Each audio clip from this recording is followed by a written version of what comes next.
Hey everybody, the name's Mr. Knytt, and welcome to my Let's Play of The Legend of Zelda, Ocarina of Time. This is my favorite Zelda game. It's a very close tie between this and Breath of the Wild, but outside of that game, for me, this blows everything out the water. There is no game in the Zelda series as magical, as majestic, as grand as this one. It stuck with me as a child so much that when I first played it, I couldn't put it down and kept playing through 7 times straight. And today, I hope I get to share that magic with you. So come with me on a journey through one of gaming's greatest legacies.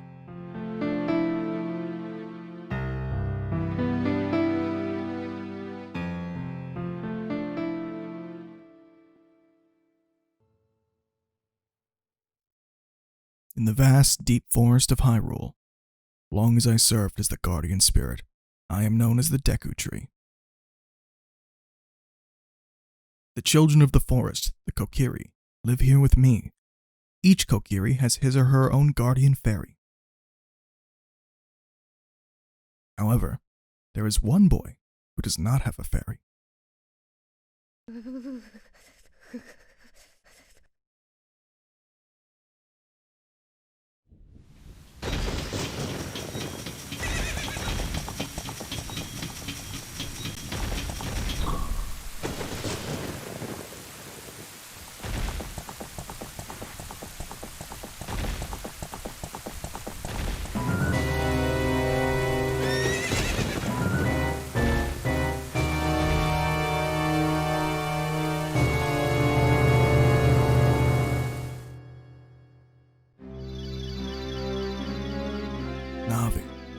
Navi, where art thou?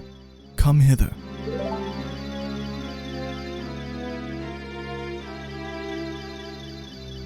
O Navi the fairy, listen to my words, the words of the Deku Tree. Dost thou sense it? The climate of evil descending upon this realm. Malevolent forces even now are mustering to attack our land of Hyrule. For so long, the Kokiri Forest, the source of life, has stood as a barrier, deterring outsiders and maintaining the order of the world. But before this tremendous evil, even my power is as nothing. It seems the time has come for the boy without a fairy to begin his journey. The youth whose destiny it is to lead Hyrule to the path of justice and truth. Navi, go now. Find our young friend and guide him to me. I do not have much time left. Fly, Navi, fly! The fate of the forest, nay, the world, depends upon thee.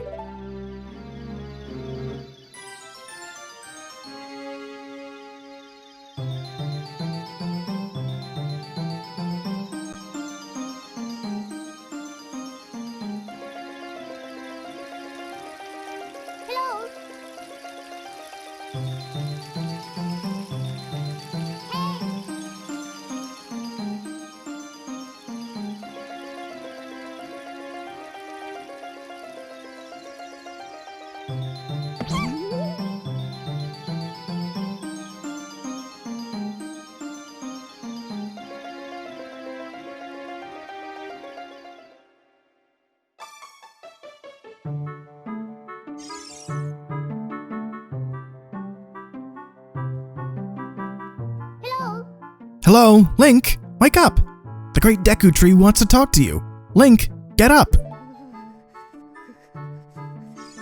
Hey, come on! Can Hyrule's destiny really depend on such a lazy boy?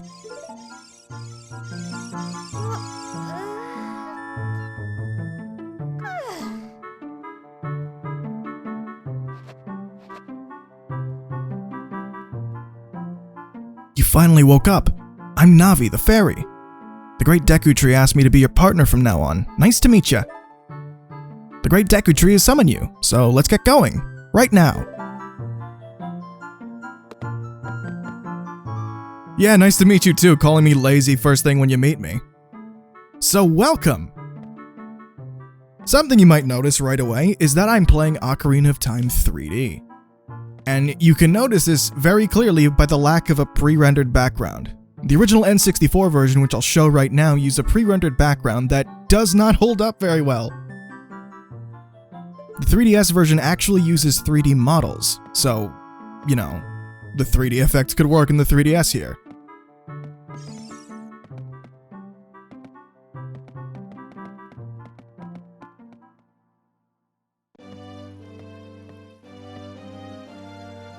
Welcome to the Kokiri Forest.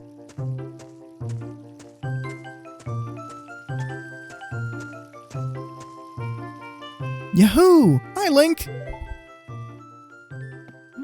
What do you have to say?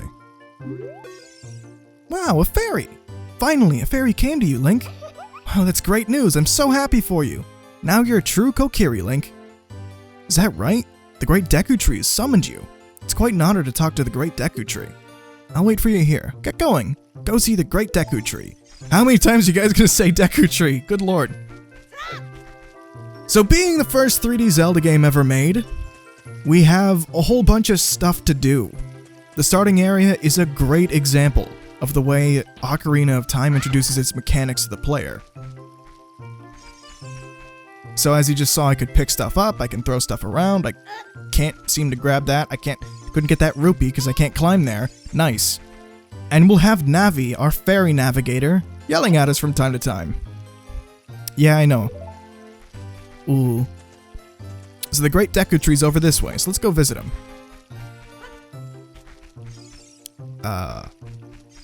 You alright? Okay. Hey you, Mr. No Fairy, what's your business with the Great Deku Tree? Without a fairy, you're not even a real man. What? You've got a fairy? Say what? The Great Deku Tree actually summoned you? What?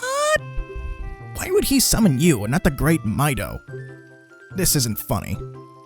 I don't believe it. You aren't even fully equipped yet. How do you think you're gonna help the Great Deku Tree without both a sword and shield ready? What? You're right. I don't have any equipment ready, but if you want to pass through here, you should at least equip a sword and a shield. Sheesh. So Mido is gonna block our path until we can find ourselves a sword and shield. So I say we go do that. I mean, after all, what's Link without his sword? Hi Link, look this way. Look over here with L and talk to me with A. Yes, that's how you use a fairy.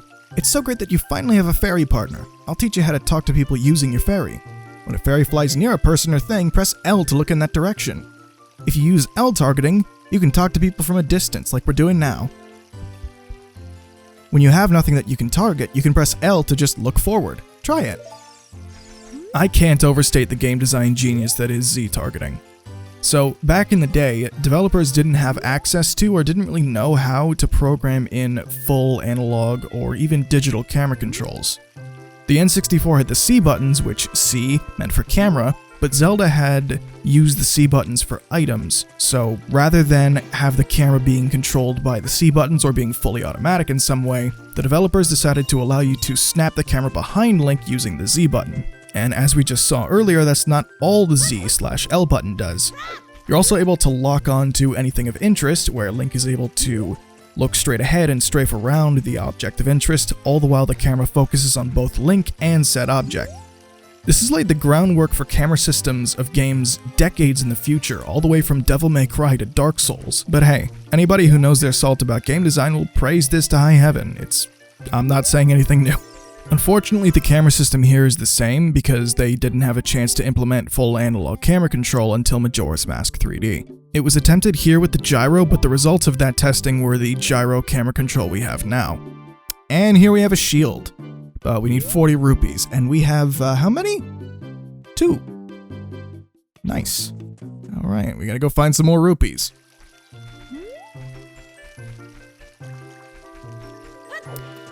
So just a little bit of background into how I'm doing this.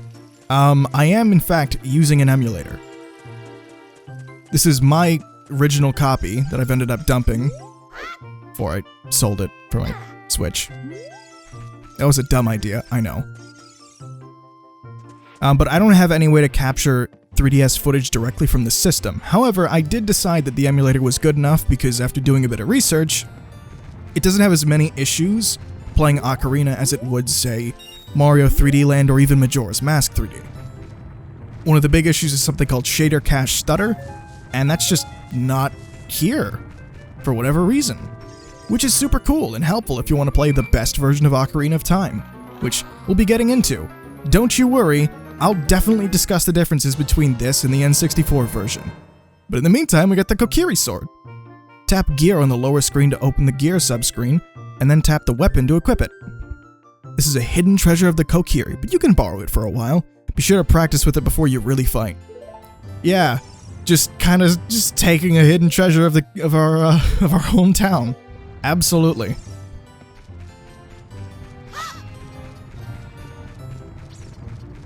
I kind of like the lore implications behind why the Kokiri keep a sword as their hidden treasure of sorts. It's weird, right? It's a little strange, but it's cool at the same time. So now that we have a sword, we can do some cool things with combat, and we can see the full breadth of the L targeting. So while Link is L targeting something, he can jump left to right, sidestep, and he will move around the enemy or object in a circle. He can also use a different array of slashes. For example, when I'm not using L targeting, I'll just do a slash. When I am, I'll do a vertical slash. There's really not much besides cosmetic differences between this and the horizontal slash, but Link can pull off a couple combos. He can do a frontal stab for a little bit more distance if you're pushing the stick forward. And he can do his famous spin attack by either holding B and letting go, or rotating the stick and, if I can get the timing, there you go. That's a spin attack. He's also got a jump slash. Using the sword, we can cut down bushes and get a shitload more rupees.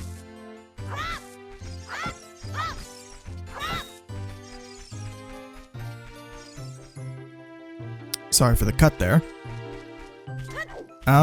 As we go around, now that we have a sword, we can actually collect a lot more rupees by just cutting stuff down. So let's just go over here, just get you, bang. Just get you, bang. And, no, come on. What do you mean no rupees? Come on. The game is trying to incentivize you to interact with everything. You probably won't end up finding rupees in the same order that I do, but the game really does expect you to go to pretty much everywhere in Kokiri Forest in order to get these rupees. What do you have to say? Hee. You came all the way up here? You're a real man. Look, isn't this view pretty? You can change your viewpoint with I so you can look around the forest with circle. If you don't know what that means, there's a button on the bottom screen that says view, and you can use it to look around either with the control stick or the gyro aim. Something else I really like about this over the original is the control stick doesn't immediately center back to where Link was looking, like vertically. In the original, it would just sort of like snap you back. Like I'd be looking up and then it would go bet. But now, like most first-person shooters, you can just kind of move around. And you don't have to, it doesn't recenter your view. It's nice. It's good. It helps. Oh, you have a fairy now. That's great, Link. What? You've been called by the Great Deku Tree. What an honor. He may give you a special gift. Tee-hee. That's because the Great Deku Tree is our father, the guardian of the forest. And he gave life to all his Kokiri. Kokiri? Wait a minute. Oh. I'm gonna have a bit of trouble reading all of the text. This is a very text-heavy game, so if I mess up, it'll be good for a laugh. Hopefully, though, I won't screw up any serious moments.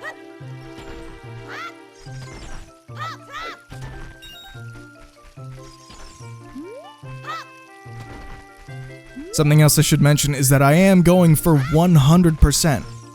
I decided that I wanted to make this sort of a guide, because even though this is a 25-year-old game, good lord, there's a whole lot of incredibly important game design that goes into this game that I feel like maybe is glossed over a little bit There are a lot of players who will play this game today who really won't have an appreciation for what this game did for the industry. I know I didn't when I first played it. There was a lot of stuff that just made sense because other games did it when I played Ocarina 3D for the first time.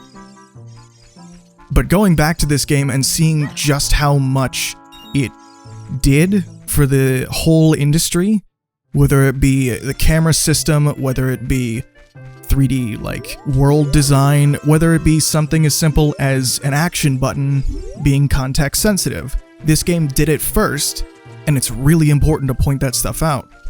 For example, this game's combat system was inspired by Chanbara, or samurai movies. But during one of the Iwata asks, Osawa, one of the directors, said that since we're doing a Chanbara-style game, we should go to Kyoto Studios. And when they went there, they saw a ninja show, and one of the ninjas ended up throwing a chain at one guy, and the guy who had the chain being thrown at him ended up catching it in midair and circling around the guy. This is where Z-targeting came from. It was a solution to a problem of something like in Mario 64 where you would end up circling around a sign over and over again before you could end up reading it. It's a little bit of ingenuity like that really highlight why this game is still taking the #1 spot on Metacritic to this day and why it's so beloved to so many people. All I need is one more blue rupee. Please. Yes! There it is. Alright. So now we can get a shield.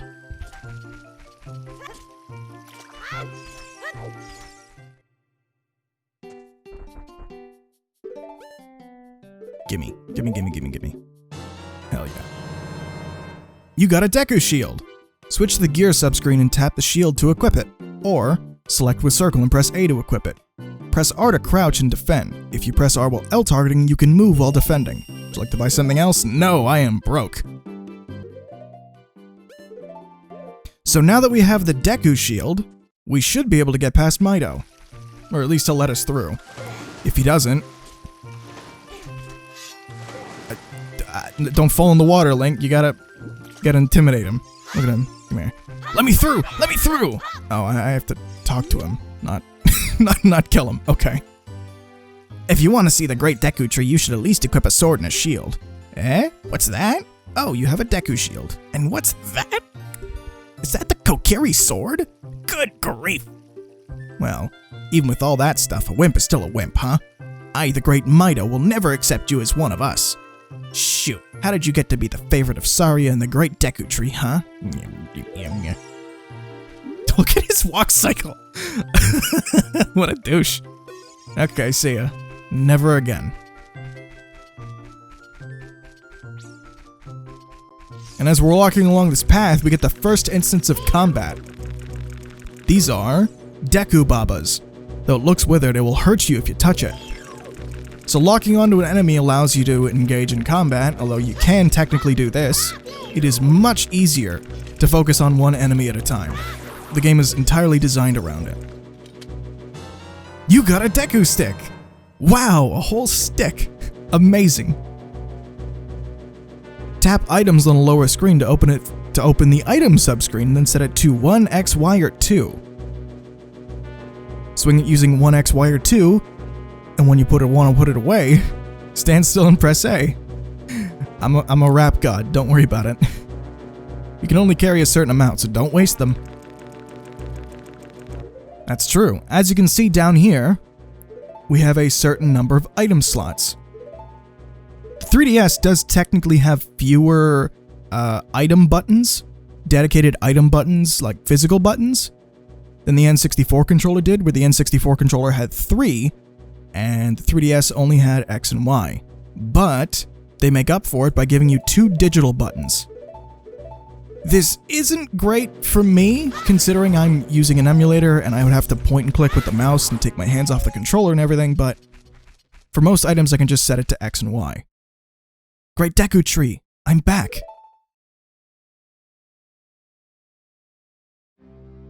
Oh, Navi, thou hast returned. Link, welcome. listen carefully to what I, the Deku Tree, am about to tell thee. Thy slumber these past moons must have been restless and full of nightmares. As the servants of evil gain strength, a vile climate pervades the land and causes nightmares to those sensitive to it.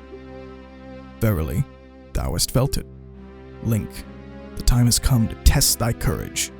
I have been cursed. I need thee to break the curse with wisdom and courage. Dost thou have courage enough to undertake this task? No. Perhaps thou dost not yet have confidence in thy abilities. Return to the Kokiri Forest to learn the skills of combat. When thou art ready, return here and speak with me by using L. So you can just say no and mess about a little bit. But really, it doesn't change anything. You still have to talk to him. Does have the courage? Yes.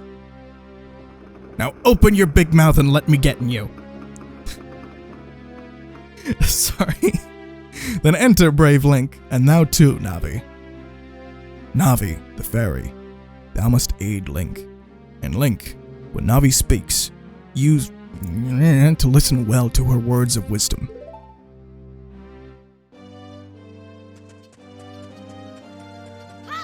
That's actually an important mechanic. You do want to listen to Navi if you're ever lost.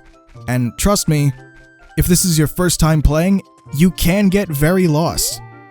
But hey, that's what I'm here for. And if you're wondering, I'm not gonna spoil anything. This is gonna be a spoiler-free Let's Play where I take you through the whole game, and I try and make 100% as fun as possible for newcomers. Because, believe it or not, there are people who haven't played Ocarina. Either way, let's get into his mouth.